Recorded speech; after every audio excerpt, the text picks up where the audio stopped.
Hello student, Sharda institute one में आपका स्वागत है। मैं किशोर सर आज क्लास 10th के जो टीएमए उनका सॉल्यूशन लेके आया हूँ। और आज का जो हमारा सब्जेक्ट है वो है गृह विज्ञान, होम साइंस, जिसका सब्जेक्ट कोड है 216।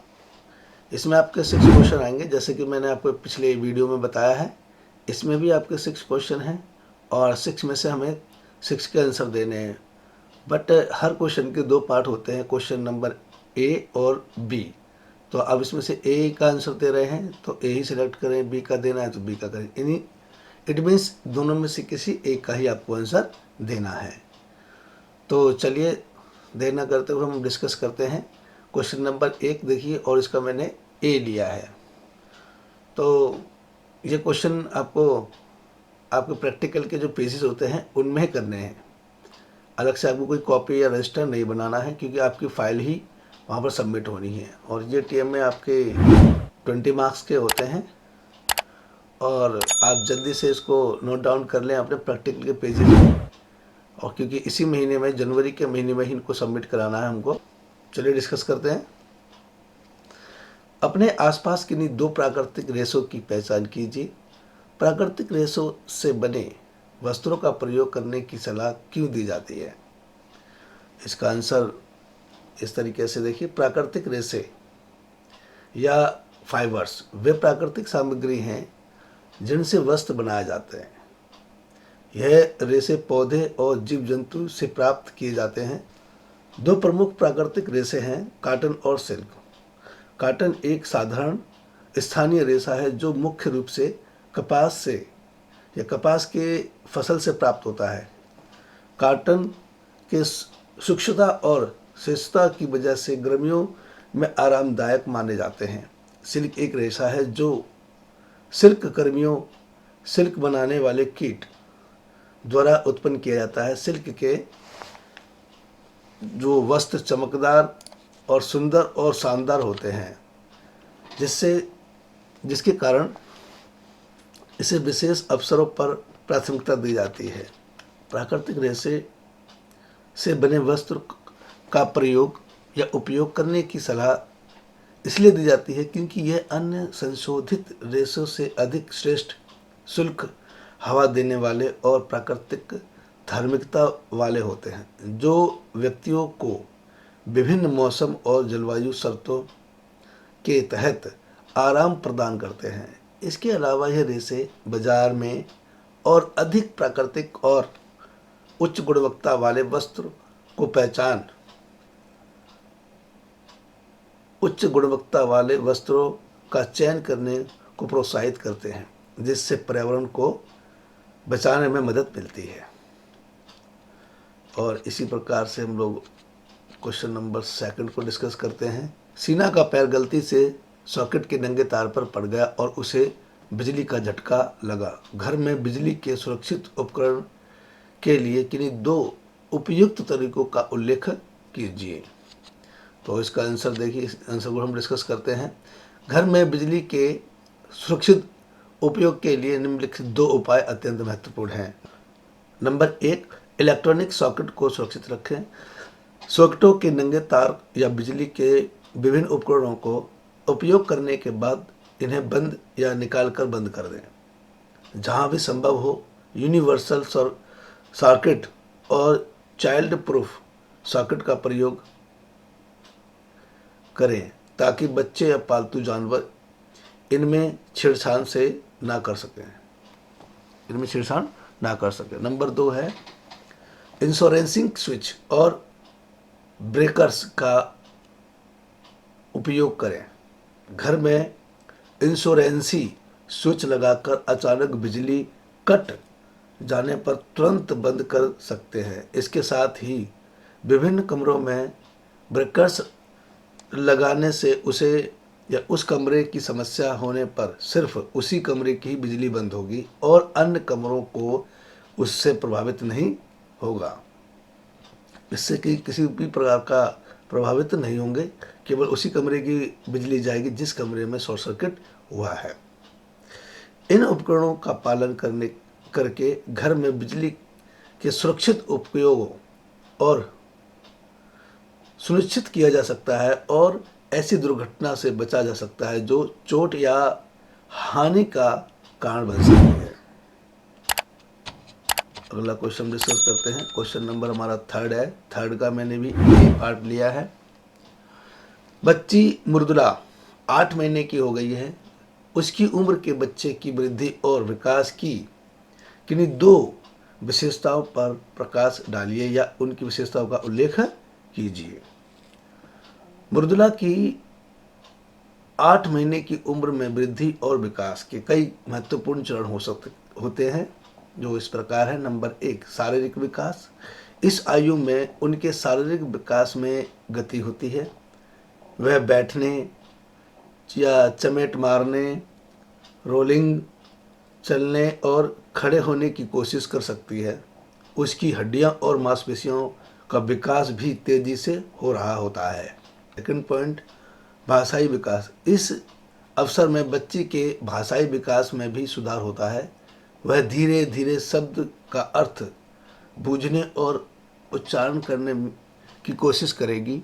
इस समय माता पिता के साथ संवाद करने और खेलने में उसकी भाषाई या भाषा वृद्धि भी विकसित होती है।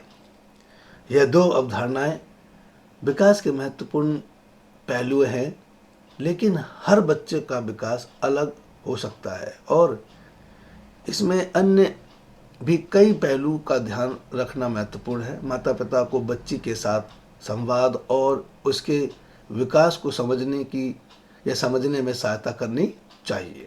ये बच्चों के विकास के कई पहलू हैं जिससे बच्चों का विकास होता है और उसमें सबसे बड़ा रोल उनके माता पिता का होता है। घर के परिवार वाले जो है उनका बहुत बड़ा रोल होता है कि बच्चों को किस तरीके से उनके विकास में उनकी सहायता कर सकते हैं।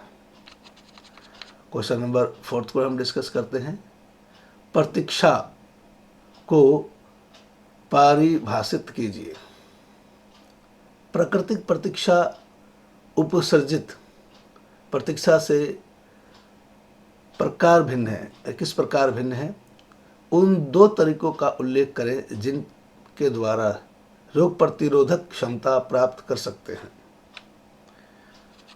इसका आंसर है, प्रतिरक्षा एक शारीरिक प्रक्रिया है जो विदेशी कीटाणु, जीवाणु या अन्य पैथोजनों से या पैथोजनों के संक्रमण के कारण या के खिलाफ संवेदनशीलता व प्रतिरोध विशेषता के रूप में दिखाई देती है। जब किसी विदेशी वस्तु या पैथोजन से शारीरिक या शरीर में आक्रमण होता है तो इसके जवाब में शरीर विशेष रासायनिक पदार्थ को उत्पन्न करता है जिन्हें एंटीबॉडीज कहा जाता है, जो कीटाणु या जीवाणु के विनाश में मदद करता है। प्राकृतिक प्रतिरक्षा और उपरजित प्रतिरक्षा 2 भिन्न प्रकार की प्रतिरक्षाएं हैं। प्राकृतिक प्रतिरक्षा वह प्रतिरक्षा है जो जन्म से होती है, जबकि उपार्जित प्रतिरक्षा वह प्रतिरक्षा है जो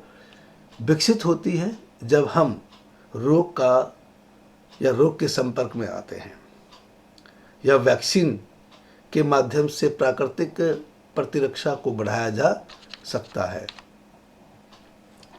रोग प्रतिरोधक क्षमता प्राप्त करने के 2 मुख्य तरीके हैं, वैक्सीनेशन और पूर्व रोग अनुभव। वैक्सीनेशन में विषाणु या किसी रोग के तत्व को शरीर में प्रवेश न करने वाली वैक्सीनेशन दिया जाता है जो शरीर को उस रोग के खिलाफ प्रतिरक्षा विकास करने में मदद करती है। दूसरे तरीके में जब हमें पहले से ही किसी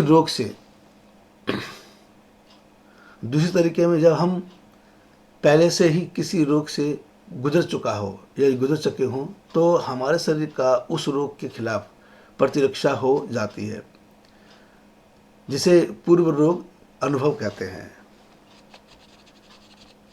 अब क्वेश्चन नंबर हमारा 5 है, इसको डिस्कस करते हैं। इसको भी हमने जो पार्ट 2 थे ए और बी, उसमें से ए को ही लिया है और इसको चलिए हम डिस्कस करते हैं। और आप सभी स्टूडेंट्स एक बात का विशेष ध्यान रखें कि आप जब अपने प्रैक्टिकल के या असाइनमेंट की जो फाइल बनाएंगे उसमें आप क्वेश्चन को ब्लैक पेन से लिखें और आंसर को ब्लू पेन से लिखें। रेड पेन का यूज नहीं करना है, इसका आप विशेष ध्यान रखें। ब्लैक और ब्लू पेन का ही यूज करें और आपकी राइटिंग नीट एंड क्लीन हो, साफ साफ लिखें, ज़्यादा कटिंग ना हो, जिससे कि जो आपका एग्ज़ामर है या जो चेकर है उसको ये चेक करने में कोई प्रॉब्लम ना हो। और उसमें जो आपके मार्क्स हैं 19 या 18 मार्क्स इजीली आ जाते हैं। अगर आप साफ साफ लिख रहे हैं, आपकी राइटिंग नीट एंड क्लीन है, तो इजीली आपको 3 नंबर मिल जाते हैं। चलिए हम लोग क्वेश्चन नंबर 5 को डिस्कस करते हैं। तरुण 12वीं कक्षा का विद्यार्थी है, वह इंजीनियर के रूप में अपने करियर बनाना चाहता है। वह अपने संसाधनों का प्रभावी तरीके से प्रयोग करके अपने लक्ष्य को प्राप्त कर सके। इसके लिए प्रबंधन के 4 चरणों की पहचान करने में उसकी सहायता करें और उन्हें प्रस्तुत करें। चलिए हम डिस्कस करते हैं इस क्वेश्चन को। आंसर है, तरुण 12वीं कक्षा का एक विद्यार्थी है और वृद्ध अपने भविष्य में इंजीनियर बनने का सपना देख रहा है। इसमें या इस सपने को साकार करने के लिए उसे अपने संसाधनों का समर्थन अभियांत्रिकी क्षेत्र में कैरियर बनाने में करीबी पहुंच देने की ज़रूरत है। इसके लिए वह प्रबंधन के 4 चरणों को समझने और उन्हें प्रभावी तरीके से अपनाने की आवश्यकता है, जो इस प्रकार दिए गए हैं। देखिए, इसमें पहला है लक्ष्य निर्धारित करना। पहला चरण है अपने लक्ष्य को स्पष्ट करना। उसे चाहिए कि वह इंजीनियर बनने का कौन सा क्षेत्र चुने, जैसे मैकेनिकल, इलेक्ट्रॉनिक, कंप्यूटर साइंस आदि। हाँ, ये बात तो बहुत इम्पोर्टेंट है कि हम जब किसी क्षेत्र में जाना चाहते हैं तो सबसे पहले हमें डिसाइड करना होता है कि हमें आखिर चुनना क्या है, किस फील्ड में जाना चाहते हैं हम लोग। जैसे कि इसमें दिया गया मैकेनिकल में जाना है, इलेक्ट्रॉनिक में जाना है, कंप्यूटर साइंस में जाना है, तो ये सारे ही हमारे टेक्निकल हैं। और इसे ये जितने भी हमने ये ऑप्शन चुने हैं ये बहुत इम्पोर्टेंट हैं। इससे कैरियर इन बच्चों का ब्राइट होता है, इंजीनियरिंग में जा सकता है किसी में, तो ये सारे ही उसके लिए बहुत बेटर रहेंगे। इनमें से डिसाइड करना है कि उसकी रुचि किस में है। और सबसे पहले तो हमें ये दिखाना पड़ता है कि हमारी रुचि किस में, हम किसको अच्छे बेहतर तरीके से कर सकते हैं। तो मेरे सुझाव में तो बच्चों को वही फील्ड चुनना चाहिए जिसमें वो अच्छे तरीके से अपना परफॉर्मेंस दे सकता है और जिसमें उसकी रुचि है। चलिए इसका सेकंड हम देखते हैं, योजना बनाना। दूसरा चरण है एक विस्तृत योजना तैयार करना, जिसमें वह अपने शैक्षिक सामग्री को समय बचाने और अध्ययन में समय गंवाए रखने के लिए समय सारणी बना सकता है। योजना बनाना ये बहुत इम्पोर्टेंट पॉइंट है कि योजना बनाएं कि हमें किस तरीके की योजना हमें तैयार करनी चाहिए, कि हमें किस तरीके से हमें पढ़ना चाहिए, हमें जिससे कि हमारा समय बचे और समय गंवाए ना। ऐसी ऐसी योजनाएं बनाएं, टाइम टेबल से उसको स्टडी करें, समय समय पर नोट्स तैयार करते रहें। ये एक लक्ष्य को प्राप्त करने की कुछ ट्रिक्स होती हैं जो बच्चों को हमें बतानी चाहिए समय समय पर। इसका थर्ड पॉइंट है संसाधनों का उपयोग। तीसरा चरण है उसके पास उपलब्ध संसाधनों का सही तरीके से उपयोग करना, जैसे विद्यालयीन संसाधन, इंटरनेट, लाइब्रेरी और अन्य शिक्षा संस्थान का लाभ उठाना। थर्ड पॉइंट भी बहुत इम्पोर्टेंट है, जो उसके पास उपलब्ध संसाधन है उनका वो सही तरीके से कैसे उपयोग करें। जैसे इंटरनेट है, लाइब्रेरी है, ऐसे अनेक जो संसाधन होते हैं बच्चों के पास, वो उसका सही इस्तेमाल कैसे करें। इसमें बड़े या उसके शिक्षक उसकी ज़्यादा हेल्प कर सकते हैं। और पॉइंट नंबर हमारा फोर्थ देखिए, परिश्रम और समर्थन। चौथा चरण है परिश्रम और अध्ययनशील बनने के लिए लगातार मेहनत करना, सही मार्गदर्शन और समर्थन की खोज करना, जो उसे अपने लक्ष्य की दिशा में आगे बढ़ाने में मदद कर सके। इन चारों चरणों का पालन करके और समय समय पर स्वयं को मोटिवेट करके वह अपने इंजीनियरिंग कैरियर को सफलतापूर्वक अभियांत्रिकी क्षेत्र में बना सकता है।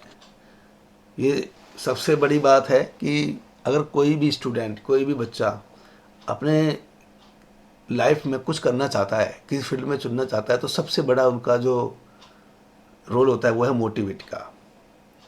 और जो हमने नियम बनाए हैं उनका पालन करना, और सबसे अहम रोल होता है उनके अभिभावकों का, माता पिताओं का और शिक्षकों का, कि बच्चों को समय समय पर मोटिवेट करते रहें ताकि उनका हौसला बढ़ता रहे। ये बहुत ज़रूरी है बच्चों के भविष्य के लिए। चलिए क्वेश्चन नंबर हम 6 को डिस्कस करते हैं। इसका भी मैंने जो पार्ट है ए लिया है और इसके 2 पॉइंट्स हैं उनको हम डिस्कस करते हैं। करुणा और तरुणा समरूप जुड़वा है, यानी दोनों बस्तियां जुड़वा है। करुणा को उसकी माँ द्वारा एक गांव में पाला गया है और तरुणा को उसके पिता द्वारा शहर परिवेश में पाला गया है। दोनों के विकास में किन्हीं 3 महत्वपूर्ण पहलुओं को तालिकाबद्ध रूप में विश्लेषण कीजिए। इसका सेकंड पॉइंट देखिए, आपकी राय में बच्चों के व्यक्तिगत अंतरों को निर्धारित करने के लिए क्या महत्वपूर्ण है और क्यों। चलिए हम डिस्कस करते हैं इसके आंसर को। करुणा और तरुणा विकास के 3 महत्वपूर्ण पहलुओं को यह का विश्लेषण है। करुणा और तरुणा दोनों जुड़वा हैं, लेकिन उनके विकास में उनके पारिवारिक और सामाजिक परिवेश के कारण व्यापक अंतर है। इन दोनों के विकास में कुछ महत्वपूर्ण पहलुओं का विश्लेषण निम्नलिखित है। नंबर 1, संवेदनशीलता और समर्थन। करुणा को गांवीय परिवेश में पालना पड़ा है, जहां उसे उपलब्ध संसाधन सीमित हैं। गांव में जो संसाधन है बहुत कम होते हैं, और गांव के जो संसाधनों या परिवेश में इतने सुविधाएं नहीं होती हैं शहर के मुकाबले। इसलिए देखिए दोनों में कुछ ना कुछ अंतर जरूर है। जबकि तरुणा शहरी परिवेश में है, जहां वह बेहतर संसाधनों का उपयोग कर सकती है। इस दृष्टि से करुणा को अपने विकास के लिए संवेदनशीलता के साथ सामाजिक और पारिवारिक समर्थन की ज़्यादा आवश्यकता होती है। उसके परिवार को उसकी शिक्षा, स्वास्थ्य और भविष्य के लिए समर्थन प्रदान करने का ध्यान रखना आवश्यक हो जाता है। इसका सेकंड पॉइंट है शैक्षणिक अवसर। तरुणा के लिए शहर में शिक्षित अहल्यदा होते हैं। उसे बेहतर शिक्षा और विद्यार्थी जीवन का अनुभव मिलता है। वह विभिन्न कोचिंग और प्रशिक्षण संस्थानों से अपने लक्ष्य की तैयारी कर सकती है। करुणा को उसके गांव में शिक्षक अवसर की कमी होती है, इसलिए उसे संभावित शिक्षा के विकल्पों को समझने में मदद की जरूरत होती है। इसका थर्ड पॉइंट हमारा है स्वतंत्रता और समय का प्रबंधन। करुणा को गांवी परिवेश में विभिन्न कामों में मदद करनी पड़ती है, जो उसके समय को बाधित कर सकती है। जबकि तरुणा को शहर में विशेष स्थानों और विभिन्न गतिविधियों के लिए स्वतंत्रता मिलती है। तरुणा को अपने समय का उचित प्रयोग कर सके और भविष्य में कुछ लक्ष्य को प्राप्त कर सके। तो दोनों में बहुत फर्क है। गांव और शहरों में आजकल में देखा गया है कि शहरों में सुविधाएं ज़्यादा हैं गांव के मुकाबले। गांव में अक्सर लोग एक आम या बेसिक लाइफ जीते हैं और शहरों में हर तरह की सुविधाएं हैं, तो उसका जो विकास बच्चे का बहुत ज़्यादा अग्रसर होता है आगे की तरफ और जल्दी से वो अपने लक्ष्य को प्राप्त कर सकता है। इसी का सेकंड जो हमारा पॉइंट था उसका आंसर लिखते हैं। तत्व और कारण बच्चों के व्यक्तिगत और व्यक्तिगत अंतरों को निर्धारित करना महत्वपूर्ण है, क्योंकि यह उनके सजीवनी है जो उन्हें उनके रास्ते पर आगे बढ़ने में मदद करती है। निम्नलिखित कुछ महत्वपूर्ण कारण व्यक्तित्व और व्यक्तिगत अंतरों का निर्धारण करने के लिए हैं, जो इस प्रकार हैं। नंबर 1, रुचि और प्राथमिकता। बच्चों की रुचि और प्राथमिकता को समझना महत्वपूर्ण है। वे जिन विषयों में रुचि रखते हैं और जिन्हें व्यक्तिगत में समर्थन होते हैं, उन्हें उसी क्षेत्र में अधिक विकास करने का अवसर मिलता है। नंबर 2 है प्रभाविक गुण और प्रतिबंध। बच्चों के प्रभाविक गुण और प्रतिबंध को देखकर उन्हें व्यक्तित्व को समझना आवश्यक है। जीवन में सफलता प्राप्त करने के लिए उन्हें उन गुणों को विकसित करना चाहिए जो उन्हें अलग बनाते हैं और उन्हें अपने लक्ष्य के प्रति संवेदनशील बनाते हैं। वे अपनी प्रतिबंधों का सामना करके अधिक सशक्त बन सकते हैं। इसी का जो हमारा थर्ड पॉइंट है, समर्था और रुचि के अनुसार विकास का समर्थन। बच्चों के विकास रूपों के विकास का समर्थन करना महत्वपूर्ण है। कुछ बच्चे शैक्षिक दृष्टिकोण से प्रभावित हो सकते हैं, जो कुछ खेलकूद या कला में रुचि रख सकते हैं। उन्हें उनकी रुचि और सक्षमता के अनुसार समर्थन करना चाहिए ताकि वे अपने क्षेत्र में अधिक उत्कृष्टता प्राप्त कर सकें। इसी का फोर्थ पॉइंट है समय संबंधी सहायता। व्यक्तित्व और व्यक्तिगत अंतरों को निर्धारित करने के लिए समय संबंधी सहायता भी महत्वपूर्ण है।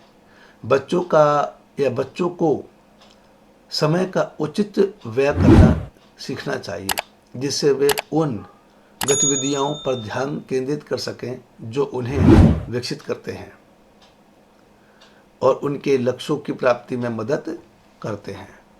व्यक्तित्व और व्यक्तिगत अंतरों को निर्धारित करने के लिए उपयुक्त महत्वपूर्ण तत्वों का संबंधित बच्चों के साथ ध्यान से विचार करना और उन्हें समर्थित करना आवश्यक है। यह उन्हें एक सफल और संतुष्ट जीवन जीने में मदद करेगा। ये हमारे 6 क्वेश्चन कंप्लीट हो गए हैं और मेरे सभी जो स्टूडेंट्स हैं उनसे रिक्वेस्ट है कि आप जल्दी से इसको अपने जो प्रैक्टिकल के पेजेस इन पर नोट डाउन कर लें